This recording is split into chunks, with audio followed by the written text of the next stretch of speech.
క్షిప్తమైన results మాత్రం మనకు different గా చూపిస్తూ ఉన్నాయి. ఢిల్లీ అసెంబ్లీ ఎన్నికల్లో ఆప్ కి నిజంగా ఒక బిగ్ షాక్ అనే చెప్పాలి. కేజ్రీవాల్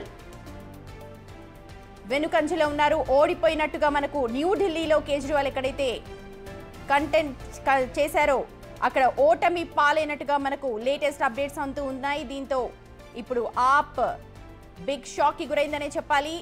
ఢిల్లీ అసెంబ్లీ ఎన్నికల్లో నిజంగా ఆప్ దూసుకుపోతుందనుకున్నారు. తాము చేసిన అభివృద్ధి పనులు తమకు పట్టం కడతాయన్న ధీమాతో ఆప్ అయితే కొనసాగింది. కానీ న్యూఢిల్లీలో అనూహ్యంగా కేజ్రీవాల్ ఓటమి పాలయ్యారు. ప్రస్తుతం అదే బిగ్ అప్డేట్ మనకు వస్తోంది. ఢిల్లీ అసెంబ్లీ ఎన్నికల్లో కేజ్రీవాల్ న్యూఢిల్లీ నుంచి కంటెస్ట్ చేశారు. అక్కడ ఓటమి పాలయ్యారు కేజ్రీవాల్.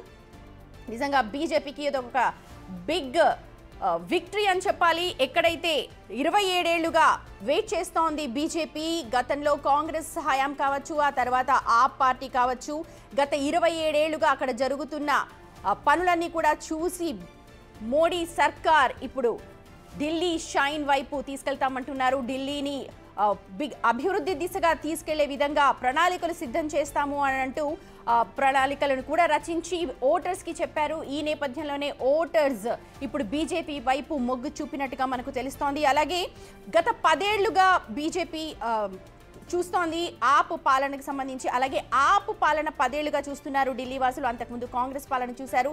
వీటన్నిటికీ భిన్నంగా ఇప్పుడు బీజేపీకి ఒక ఛాన్స్ ఇద్దామన్న ఉద్దేశంతో కూడా ఇవాళ ఈ బిగ్ విక్టరీ బీజేపీకి వచ్చింది అని మనం అందరం కూడా ఊహించుకోవాలి.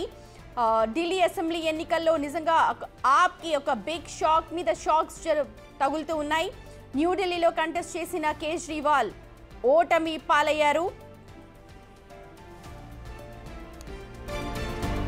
అయితే ఇక్కడ అన్ని సెగ్మెంట్స్ వేరని చెప్పాలి. ప్రస్తుతం కేజ్రీవాల్ పోటీ చేసిన న్యూఢిల్లీ సెగ్మెంట్ వేరు అన్నట్టుగా అక్కడ కౌంటింగ్ మధ్య అయితే హై టెన్షన్ కొనసాగింది కొద్దిసేపటి క్రితం వరకు.